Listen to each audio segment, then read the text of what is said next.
Hello, everybody. Welcome back to Matteo's Corner.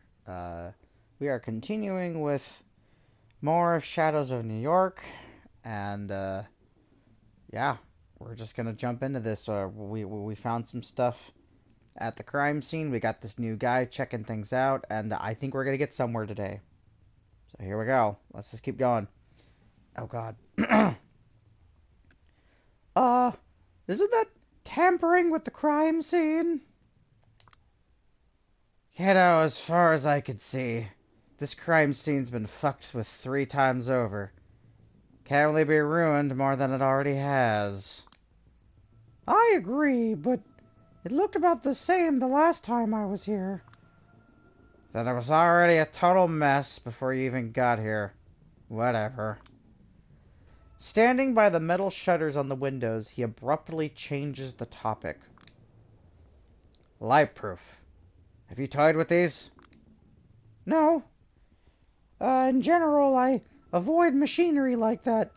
It doesn't like me, and I don't like it. They don't like you? They don't work properly.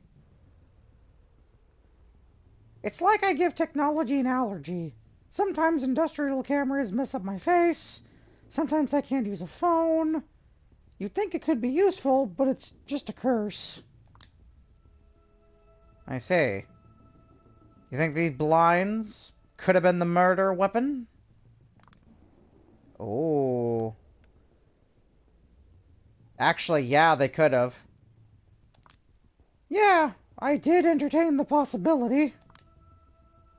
Would make sense, wouldn't it? Let's say, for some reason, our stiff was just standing there as the sun was rising, maybe staring at poor old Castlereagh. Castlereagh? I think it's like his name.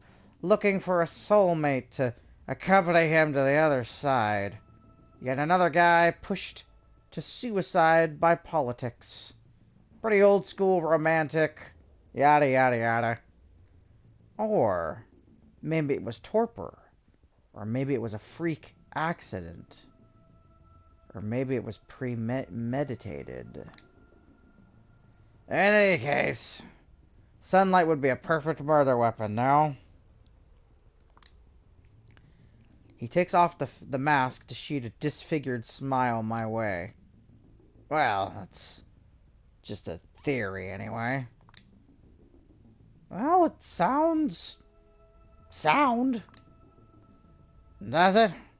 I was just spitballing.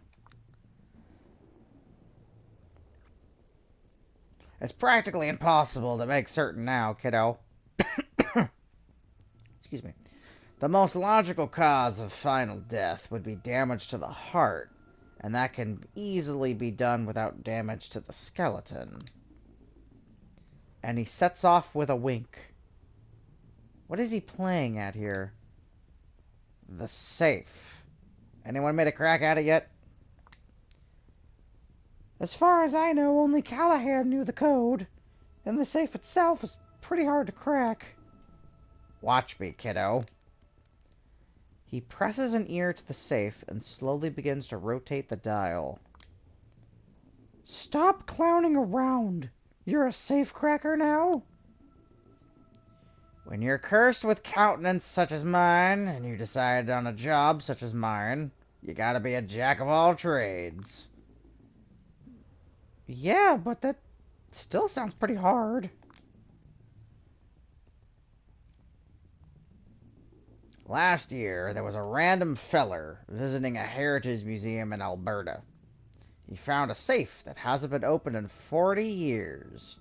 Not a single specialist, nor even a blacksmith, could have handled it. The man just studied the numbering, listened closely to the mechanism, attempted the most sensible combinations, and voila! The unthinkable happened. That's where just trusting your instinct leads you. Too bad he found nothing inside but an old pay sheet. A metallic screech. I'll be damned. Wow. This guy's cool. I actually like this character. And it looks like we've got the same case here. confetti. A few random papers scattered around. But, for what it's worth, the lock has obvious traces of mechanical manipulation. Probably recent, too. Reeks of foul play. But what do we know for sure, really? I'm done here. You can take over. Another wink, another walk in a random direction. I look inside the safe. Quite spacious. I haphazardly grab everything that's left inside the safe and hide it on my person. Then close the door so that nobody knows he managed to crack it. When I turn around, he's motioning me to come closer to a sheet of paper lying on the desk. So yeah, kiddo, you probably know the entire beeswax about Schrodinger's cat, so I'm not going to bore you with that. But honestly, anything could have happened here. I read the text he's written on the empty page. This place is Oh, shit. It's wired. Yeah, actually, I'm not surprised. Place like the Baron's house, of course it would have to be wired, right? That makes actually a lot of sense. Huh.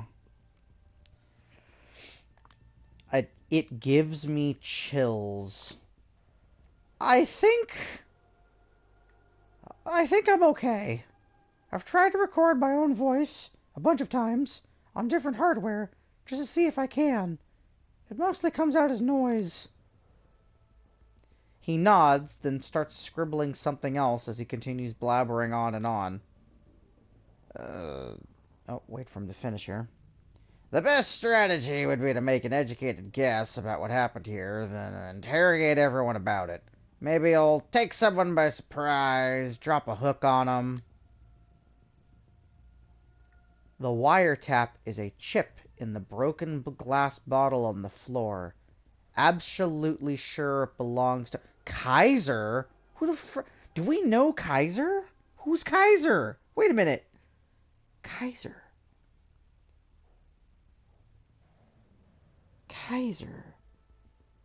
That name sounds familiar, doesn't it?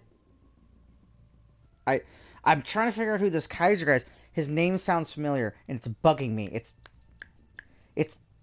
bugging me, and I can't figure it out. All right, we're just gonna keep going. Oh, okay. Maybe I don't know this character. I thought that name sounded familiar, but whatever. Kaiser, the elusive information broker, the talk of the city. Finally got an excuse to nab him. I understand. I think I have an idea how to use it to find him. Should I notify Kadir? Scribble, scribble. Takes longer than before. Yeah, I'll be meeting up with Kadir. You stay here, sister. Maybe there's something you've been missing. Your call, doll. You're going beyond his jurisdiction, so he will try to stop you. Whatever you do, just give me a 10-minute heads up, so I can get to relative safety. For sure. It's back into the sheriff's custody for me. See you around, Julia. Sorry this old codger couldn't have been more help. I will get his ass. Whatever I got was plenty. See you around, D'Angelo. Damn. Well, here we go. I've got a plan. Now all I need is to execute it as a clueless bystander. This guy will do. Oh, it's random passerby? Okay, we gotta give him a voice. Do you, need me for anything else? Not really. Better take a hike before the guy you've just called shows up. I can't guarantee he won't make you hurt. Ugh, will do. He puts his head down and obediently trots away down the street. I might have messed with his head a little too much using my wily kindred charms, but I needed him to tell Kaiser where I want to meet, quite clearly, multiple times. I would have given him the kiss as thanks at least, but I told the big man I won't be here all night and that he'd better hurry up, so I want to be ready whenever he comes. Less than 15 minutes later, a menacing black limo takes a fast, sharp turn onto my street and stops right in front of me. Suddenly, something like an acid flashback hits me. I know this limo. I've seen it all around over the past few days, but never thought it might be tailing me. Still, it must have. Looks like I'm about to get some answers. Yeah, we fucking are. Doors open and a raspy voice comes from inside. Get the fuck in, Sowinski. I smile and accept the invitation. There he is, Kaiser, the king of New York City's information highways, surrounded by screens, speakers, and newfangled technological gizmos of all kind. Oh, look at this dude! Holy shit! Is he a Nosferatu? He must be.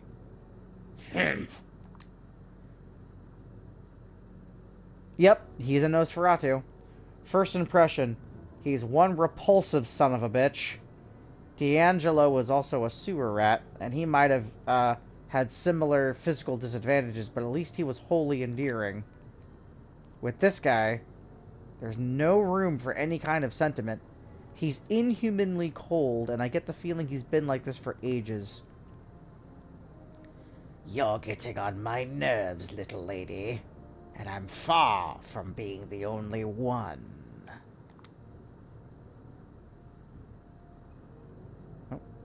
I get the sense he meant for all this to be threatening. Instead, I'm elated? What? What? After a week of running around like a headless chicken. Oh, I see. Excuse me.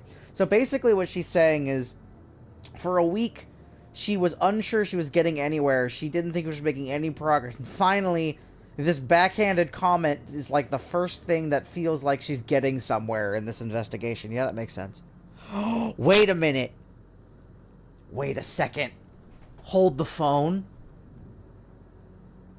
Oh my god. Okay, I thought one of the TV screens was that lady with the fur ruff that was like dogging us in the diner. Shit, I had no fucking idea that might have been her. Damn. If there's one thing I learned back in Lodestar, it was that you only know you're doing your job correctly when someone powerful gets visibly mad. Don't piss me off, old man. If you want to escalate, I can escalate. And there's a lot of expensive shit here you probably wouldn't want me to break. Ah, yes, I did hear you and Tech don't get along. Is that why you left the mess down in the double spiral basement? He scoffs at me with pure contempt. I'm sure. Sure he did. Listen, I will speak as plainly as humanly possible to get this through your little head, since it's obvious you're not willing to read the obvious signals.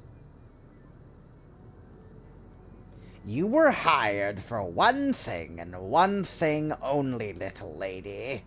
To suck at your job. And you couldn't even do that correctly. Yeah, we figured that they were treating her like shit on purpose, right? People keep stopping by my limo this week, telling me, Kaiser, dear Kaiser, we keep trying to make her understand how hopeless she is, but she just won't get a clue. She doesn't have any evidence. She doesn't have any testimony, but she still goes around knocking on everyone's doors, causing disturbances. It's such a fucking headache. This guy's voice is hurting my throat, but I'm gonna do it. It seems like it fits. Usually I try to be a jovial host, so I cheer them up. She's not that much of a dunce, I say. She's making mountains out of molehills to make herself seem useful, I say. She's about to stop. But you, in your infinite idiocy, decided to prove me wrong in the most spectacular fashion by knocking on my very own door, forcing my hand, threatening me even. Are you autistic or something, huh? Can't read basic fucking social clues? Stop for 1 second. Ask yourself, cui bono? Who even fucking wants you to solve anything, let alone this case? Excuse me. God, my poor throat.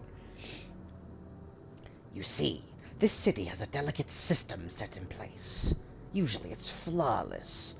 But ever since you started tinkering with it, it's been having those irritating malfunctions. And it's driving people... Are you done?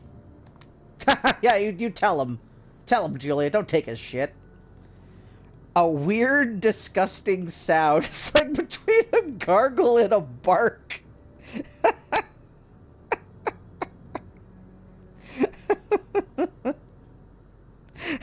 Caught him off guard, apparently. Escapes his throat. Unbelievable. I'm assuming that noise was like... All I'm hearing is that you're in possession of some information that might help me solve the puzzle I was presented with. If that's the case, I'm going to ask you to share it. I swear, you're absolutely irredeemable, you fucking garbage dump of a woman. How do I get through all the rubbish in your head to drive my point in? Don't you know who I fucking am? Ah, here we go. Oh, I know who you are. You are the person who had Callahan's place wired, which makes you a possible witness of sorts, or even a suspect. Psh! For Christ's sakes, woman, get real. Even if your accusations were correct, then who, pray tell, who would you even report them to? Do you even know what kind of people I answer to? No. Care to acquire that? Actually, yeah, Julia, that's a good question. Who does he fucking work for? Now I'm actually genuinely curious. And I bet, you know what? No, you know what? I bet you that he works for the prince and all the higher-ups in that court. I bet you that's who he works for. It makes total sense. And I'll tell you why. Really quick. Before we continue for a little bit more. It makes sense because a baron was murdered. There are tons of people who would love to have this baron get murdered, right? Tons of people. Here's the part that's interesting.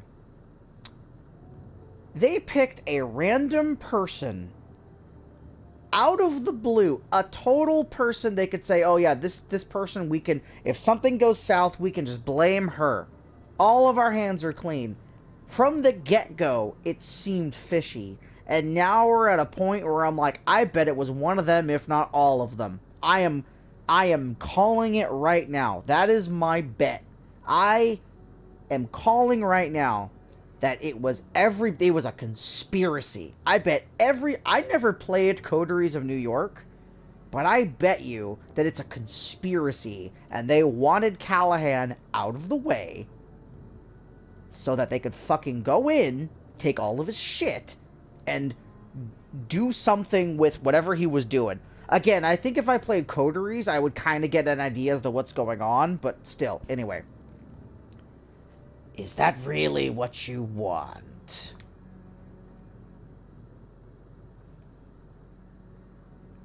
You want to know who pulls the strings?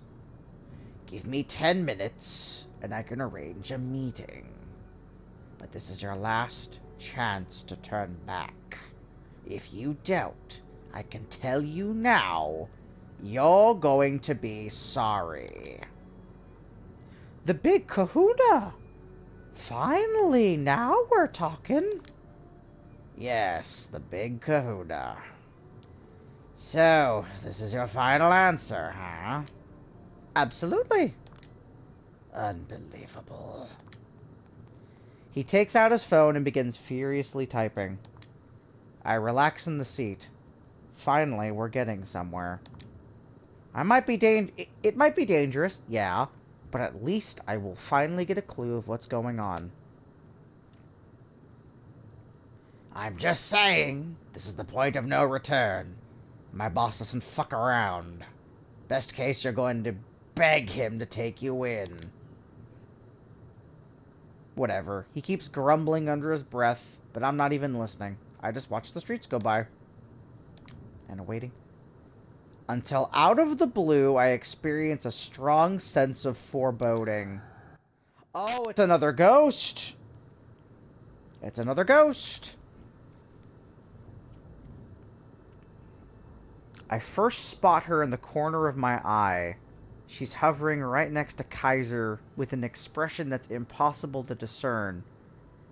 When she speaks, her voice is machine-like, otherworldly. Fine.